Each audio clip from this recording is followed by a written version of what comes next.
Hello everyone, welcome to my UPSC UPHCSC assistant professor general studies के 29 test already complete हो चुके हैं।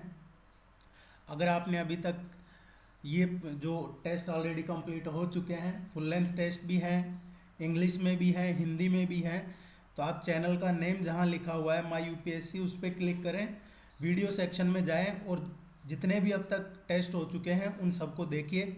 आपको काफ़ी बेनिफिट्स मिलेगा इनका। जो चैनल पे पहली बार है या जिन्होंने अभी तक सब्सक्राइब नहीं किया है उनसे रिक्वेस्ट रहेगी कि आप सब्सक्राइब कर लीजिए ताकि आपको आने वाले जो टेस्ट हैं उनका नोटिफिकेशन मिल जाएगा। Let's begin. The CSIR national environmental engineering research institute CSIR NEERI is located at. देखिए CSIR क्या है? Council of scientific and industrial research, ये CSIR है। इसका जो नीरी है, नीरी के 5 जोनल लेबोरेटरीज हैं। इसकी नीरी की बात कर रहे हैं हम, जो ये national environmental engineering research institute है, इसके 5 जोनल लेबोरेटरीज हैं इंडिया में। वो हैं चेन्नई में, दिल्ली में, हैदराबाद में, कोलकाता में एंड मुंबई में। ये 5 इसके जोनल लेबोरेटरीज भी हैं। और इसका जो ये इंस्टीट्यूट है CSIR नीरी, ये कहाँ पे लोकेटेड है? ये नागपुर में है। सी इसका करेक्ट आंसर होगा। इसको फंड कौन करता है? इसको फंड करता है गवर्नमेंट ऑफ इंडिया। ये क्रिएट भी गवर्नमेंट ऑफ इंडिया ने ही किया है, red by both by government of India. और ये कब एस्टेब्लिश हुआ है? इसकी स्थापना हुई है 1958 में। ये 2-3 पॉइंट आपको ध्यान में रखने हैं। एक और इससे रिलेटेड पॉइंट की जो नीरी है, ये किस मिनिस्ट्री के अंडर में आता है? सेंट्रल गवर्नमेंट का है, लेकिन मिनिस्ट्री कौन सी है? वो है ministry of science and technology. Ministry of science and technology इसको देखता है, इसके अंडर में आता है ये जो टेस्ट्स हैं इनके PDF आपको नीचे डिस्क्रिप्शन में मिल जाएंगे। आप PDF भी जाके डाउनलोड कर सकते हैं। Through how many Indian states does the tropic of cancer pass? जो ट्रॉपिक ऑफ कैंसर है वो कितने भारतीय राज्यों से होके गुजरता है? ट्रॉपिक ऑफ कैंसर 8 भारतीय राज्यों से गुजरता है। ये कौन कौन से हैं राज्य? ये है, अगर हम वेस्ट से देखें तो Gujarat, then Rajasthan, then Madhya Pradesh, then Chhattisgarh, और उसके नेक्स्ट है झारखंड, देन वेस्ट बंगाल, फिर त्रिपुरा एंड मिजोरम। ये 8 इंडियन स्टेट्स है जहां से कर्क रेखा गुजरती है। अभी आपके एग्जाम में क्वेश्चन भी आया था, ये जो अभी 30 तारीख को एग्जाम हुआ है, कि कर्क रेखा के, सपोज ये कर्क रेखा है, कर्क रेखा के उत्तर में कौन सा राज्य स्थित है? तो कर्क रेखा के इधर नॉर्थ में है ये, इधर मणिपुर इसका सही आंसर था।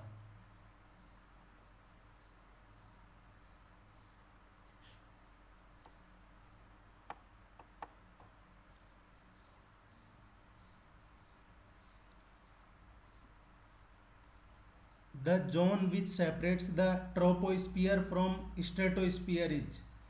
देखिए इनमें से कौन सा जोन है जो ट्रोपोस्फियर यानी कि क्षोभमंडल और स्ट्रेटोस्फियर यानी समताप मंडल, इनको सेपरेट करता है? देखिए आपने सुना होगा क्षोभमंडलीय सीमा या क्षोभ सीमा, ये इनको सेपरेट करता है, उसको बोलते हैं ट्रोपोपॉज।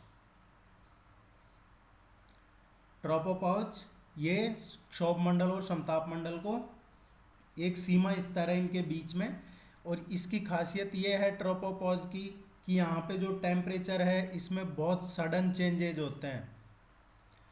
अचानक से यहाँ पे जो तापमान में चेंजेज होते हैं यहाँ पे। इसकी जो हाइट है वो भी ऋतु और मौसमों के अकॉर्डिंग बदलती रहती है, ये ध्यान में रखना है।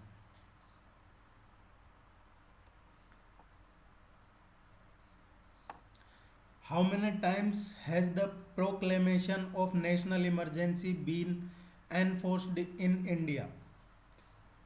अभी आपके एग्जाम में आया था फाइनेंशियल इमरजेंसी कितनी बार लगी है। फाइनेंशियल इमरजेंसी आती है आर्टिकल 360 में, वो इंडिया में कभी नहीं लगी है। नेशनल इमरजेंसी आती है आर्टिकल 356, ये अब तक 3 बार लग चुकी है। ये 3 बार लग चुकी है। एक बार 1962 में जब चाइनीज एग्रेशन हुआ था, China war.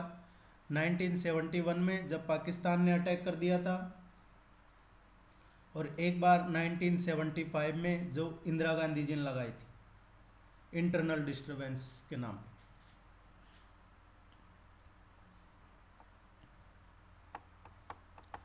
Which is the latest UNESCO heritage site in India? अभी हाल ही में कौन सी लेटेस्ट साइट है जिसको यूनेस्को हेरिटेज साइट डिक्लेयर किया है?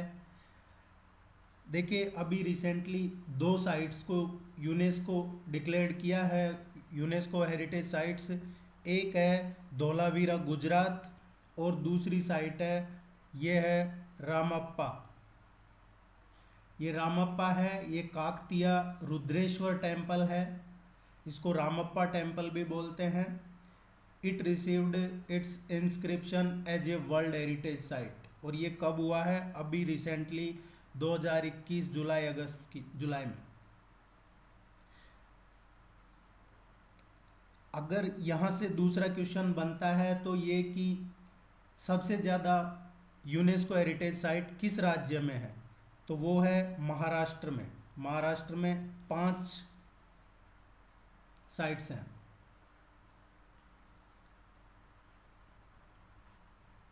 ये जो पिंक सिटी राजस्थान है ये 2019 की है। नालंदा बिहार ये पहले की है।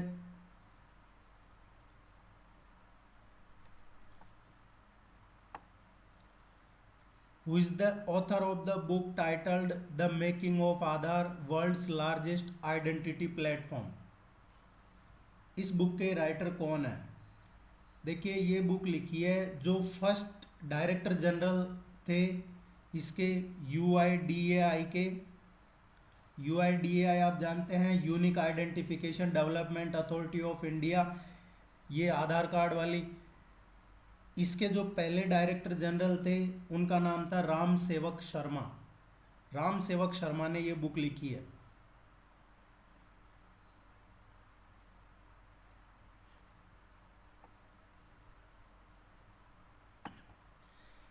पेयजल सर्वेक्षण is the initiative of which ministry? ये जो पेयजल सर्वेक्षण है, ये इस तरीके के क्वेश्चन कंफ्यूज करने के लिए आ जाते हैं कई बार। ये जल शक्ति मिनिस्ट्री का नहीं है। ये अभी 10 सिटीज़ में सर्वे कंडक्ट हुआ है पायलट बेसिस पे, और ये मिनिस्ट्री है ministry of housing and urban affairs. जल जीवन मिशन सुना होगा आपने, उसी के अंडर ये पेयजल सर्वेक्षण हो रहा है। Who is the vice president of FATF, financial action task force? ये काफ़ी हमेशा से चर्चा में रहता है, ये फाइनेंशियल एक्शन टास्क फोर्स। अभी ज़्यादा चर्चा में इसलिए था क्योंकि इसमें चाइना की भी प्रेसिडेंसी थी, जो कि पाकिस्तान इससे ग्रे लिस्ट से बाहर निकल जाएगा, लेकिन ऐसा हुआ नहीं। वो कुछ पॉइंट्स या जितने पॉइंट्स उनको दिए थे वो फुलफिल नहीं कर पाए। So who is the vice president of FATF? FATF के वाइस प्रेसिडेंट कौन है? वाइस प्रेसिडेंट है एलिसा दे एंडा, ये इसके वाइस प्रेसिडेंट है। ये लेडी है, अभी 2011 में MA किया था इन्होंने लॉ से, 2015 में कुछ और लॉ की डिग्री की है इन्होंने अभी, यंग है। सो करेक्ट आंसर ये होगा। डॉक्टर मार्कस प्लेयर कौन है? डॉक्टर मार्कस प्लेयर है जो FATF के प्रेसिडेंट है। अगर क्वेश्चन आता है कि FATF के प्रेसिडेंट कौन है तो डॉक्टर मार्कस प्लेयर FATF के प्रेसिडेंट है। डॉक्टर टेड्रोस, इनको सारी दुनिया जानती है। डॉक्टर टेड्रोस कौन है? ये महानुभाव WHO के प्रेसिडेंट है, चेयरमैन है वर्ल्ड हेल्थ ऑर्गेनाइजेशन, जिन पे आरोप लगे थे कि कोविड के टाइम पे इन्होंने काफ़ी चाइना से रिलेटेड चीज़ें बताई नहीं दुनिया को। ये वही है, WHO के प्रेसिडेंट है ये इस टाइम, वर्ल्ड हेल्थ ऑर्गेनाइजेशन के, विश्व स्वास्थ्य संगठन। और ये पहले अफ्रीकन हैं जो WHO के प्रेसिडेंट बने हैं। और इनकी एक क्वालिटी और है कि ऐसा WHO की हिस्ट्री में पहली बार हुआ है कि एक मेडिकल डॉक्टर WHO का प्रेसिडेंट नहीं बना है। ये मेडिकल डॉक्टर नहीं है, तो ये आपको ध्यान रखना है। ये WHO के हैं। और डेविड मालपास कौन है? ये प्रेसिडेंट है वर्ल्ड बैंक के। सो ये 4 क्वेश्चन आपको ध्यान में रखने हैं। डॉक्टर मार्कस प्लेयर प्रेसिडेंट है FATF के, टेड्रोस WHO के, एलिसा दे एंदा ये चर्चा में रहती है महिला, ये वाइस प्रेसिडेंट है FATF की। डेविड मालपास ये वर्ल्ड बैंक के चेयरमैन है।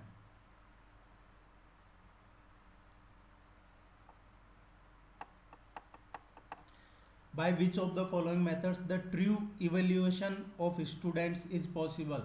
स्टूडेंट्स का ट्रू इवोल्यूशन कैसे पॉसिबल है? देखिए, कॉन्टिन्यूस इवोल्यूशन एक ऐसा मेथड है जो ट्रू इवोल्यूशन है। सो इसका करेक्ट आंसर होगा C।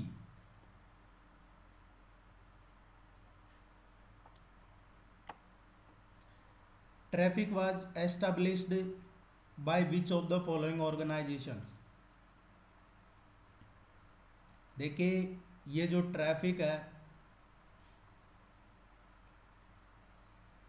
It was established by alliance of WWF and IUCN। ये एक्चुअली क्या है? ये जो ट्रैफिक है, ये वाइल्ड लाइफ ट्रेड को मॉनिटरिंग करने का एक नेटवर्क है।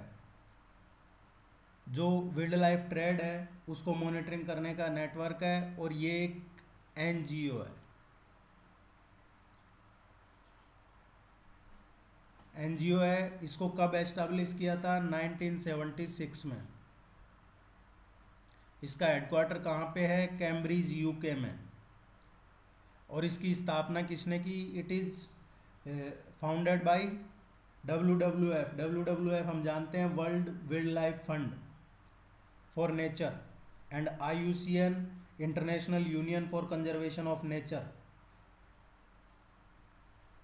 ताकि इसका एम क्या है? ट्रैफिक का sustainable trade off flora and fauna, पेड़ पौधे जीव जंतुओं का एक सस्टेनेबल ट्रेड रहे।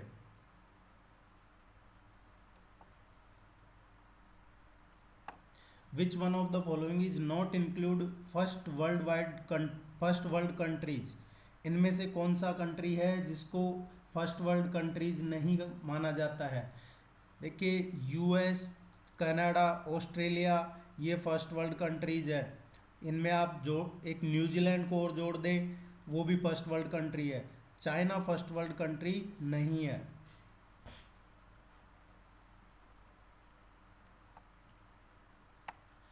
Deepika Kumari and Atanu Das who were in the news recently are associated with which sports?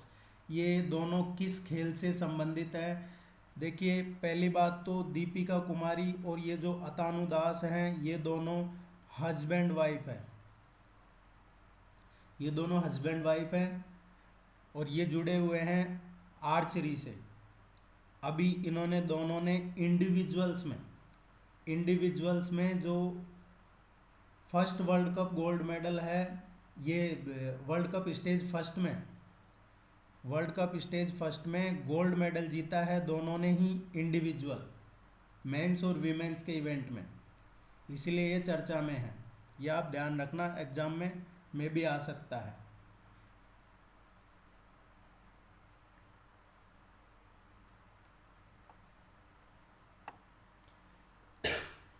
SITE stands for, SITE क्या है? SITE stands for satellite instructional television experiment. B is the correct answer. ये क्वेश्चन आपके exam में कभी कभार पूछ लिया जाता है इस तरीके का, इनकी भी आपको प्रैक्टिस करवाएंगे आने वाले टाइम में। अब the purpose of national education policy is, national education policy का पर्पज क्या है? इसका एक सिंपल सा पर्पज है, टू रिव्यू द एजुकेशन।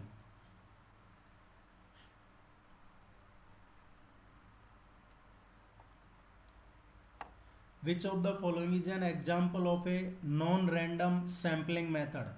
जो नॉन रैंडम सैम्पलिंग मेथड है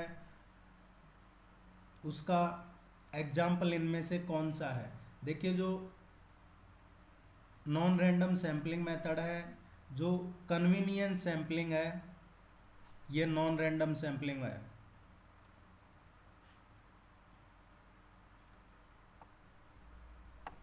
Which of the following institutions has been working in the direction to develop a virtual technical university in India? देखिए, आप पूरा देखोगे टेस्ट तो आपको यूजफुल रहेगा, क्योंकि आप बीच में स्किप कर देते हैं, कुछ इंपॉर्टेंट क्वेश्चंस आप मिस कर जाते हैं, इसलिए प्रीजुडियस नहीं होना है, आपको अंदाज़ा नहीं लगाना है क्या इंपॉर्टेंट है क्या नहीं है। Which of the following institution has been working in the direction to develop a virtual technical university in India? Virtual technical university कौन सा इंस्टीट्यूशन डेवलप कर रहा है इंडिया में? ये AICTE ही डेवलप कर रहा है virtual technical university.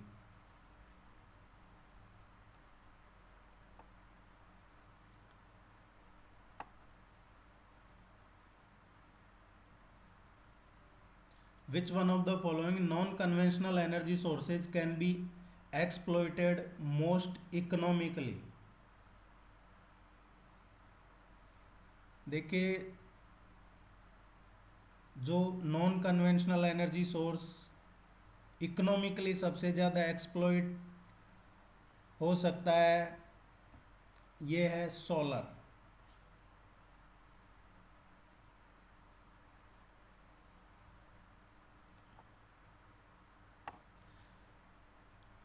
Blog is wetland that receives water from. ये जो बॉग है, बॉग ये एक वेटलैंड है, but it receives water from rainfall only. ये सिर्फ, ये जो बॉग वेटलैंड है इसको सिर्फ बारिश का ही पानी मिलता है।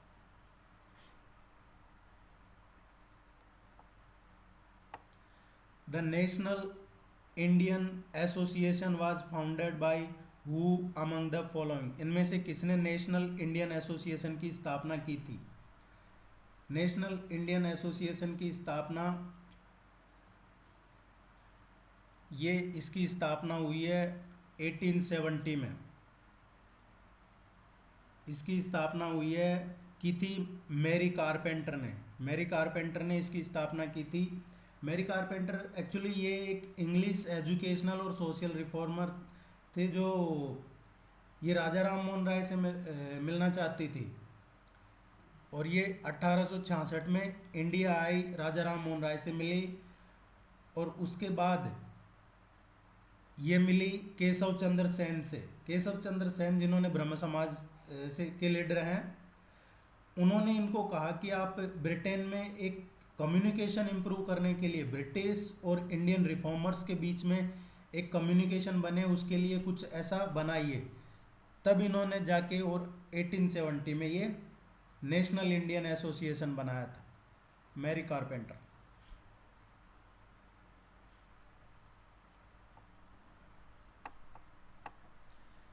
Where is the national institute of agriculture marketing located? जो नियाम है national institute of agriculture marketing, ये एक नेशनल लेवल का इंस्टीट्यूट है। इसको एग्रीकल्चर मिनिस्ट्री ने सेटअप किया था। ये सेटअप हुआ था 8 अगस्त 1988, और ये है राजस्थान, जयपुर में।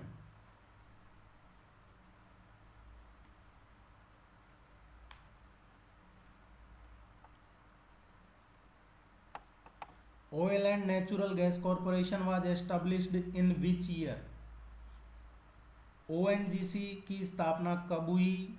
ये हुई है 1956 में। इसका हेडक्वार्टर है दिल्ली में।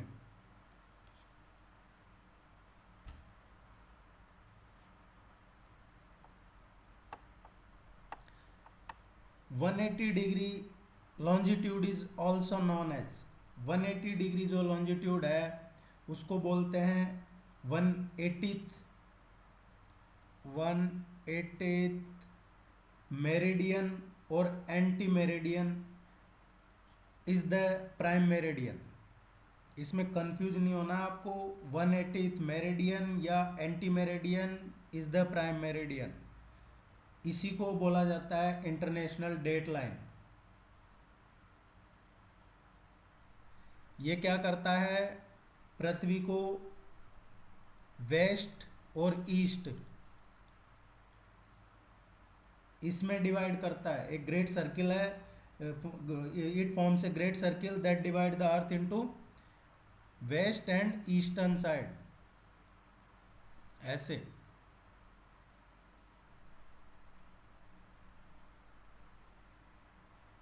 सो बी इसका करेक्ट आंसर है।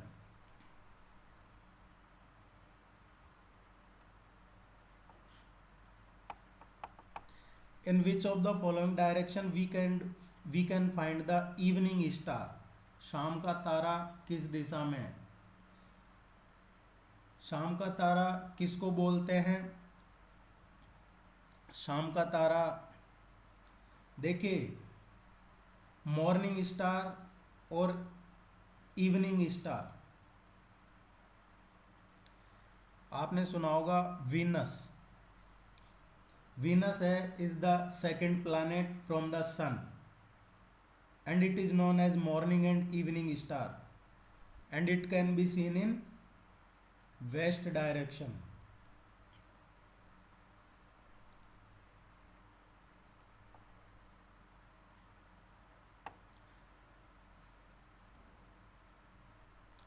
Which among the following articles defines the money bill? Money bill article 110।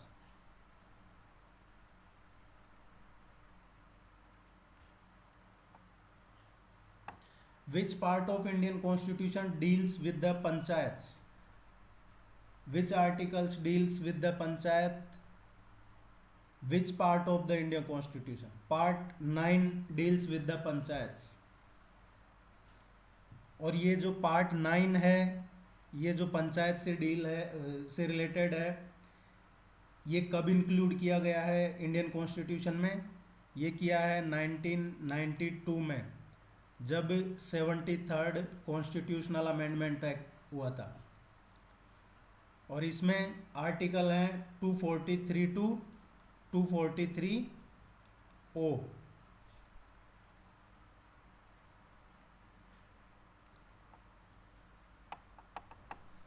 For which of the following the term paper gold is used? Paper gold term किसके लिए यूज में लिया जाता है? जो पेपर गोल्ड है ये एसोसिएटेड है आईएमएफ, इंटरनेशनल मॉनेटरी फंड, और इसमें होता है एसडीआर्स स्पेशल ड्राइंग राइट्स, ये आईएमएफ से एसोसिएटेड है।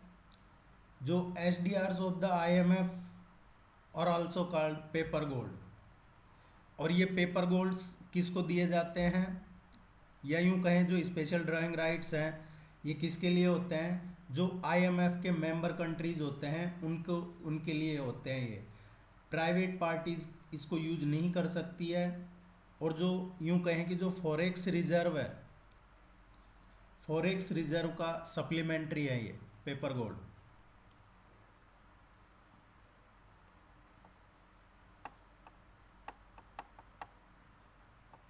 The term open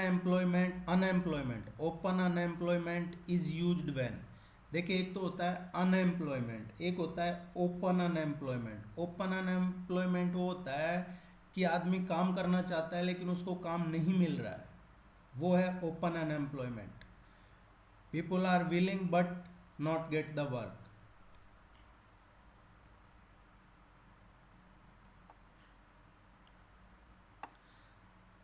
which of the following denotes share outstanding? Shares outstanding ये होता है shares of company issued and purchased by investors and are held by them, इसीलिए ये टर्म आउटस्टैंडिंग यूज की गई है।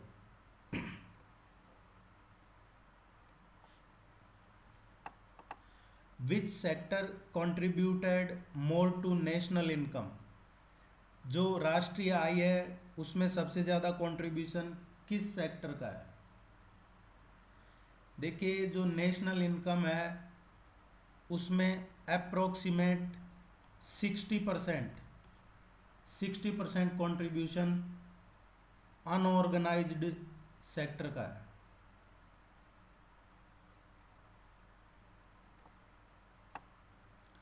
John Magufuli was the president of which country? He was because John Magufuli, इन्होंने क्या है, ये चर्चा में भी रहे थे, ये सेकंड टाइम प्रेसिडेंट बने थे। ये प्रेसिडेंट बने थे तंजानिया के। तंजानिया के प्रेसिडेंट बने थे कोविड के टाइम। ये इन्होंने बहुत बड़ी भीड़ इकट्ठा की, लोगों से कहा वैक्सीन कुछ नहीं होती है, मास्क की कोई ज़रूरत नहीं होती है, कोविड कुछ नहीं होता है, और बाद में इनकी कोविड से डेथ हुई, इसलिए चर्चा में रहे थे। अदरवाइज इनका टाइम, अब प्रेसिडेंट अभी सेकंड टर्म चालू ही हुआ था इनका 2025 तक ये प्रेसिडेंट रहते, लेकिन इनकी कोविड से डेथ हो गई थी। आपने सुना होगा Kilimanjaro national park. Kilimanjaro national park Tanzania में ही है। Kilimanjaro national park. कैपिटल क्या है तंजानिया की? ददोमा। ठीक है फ्रेंड्स, ये इतना था। अब रेगुलर टेस्ट करवाते रहेंगे, और कोई डाउट्स आपके क्वेरी हैं तो आप कमेंट सेक्शन में पूछ लें। चैनल को सब्सक्राइब जरूर कर लें। All the very best, good luck, thank you very much.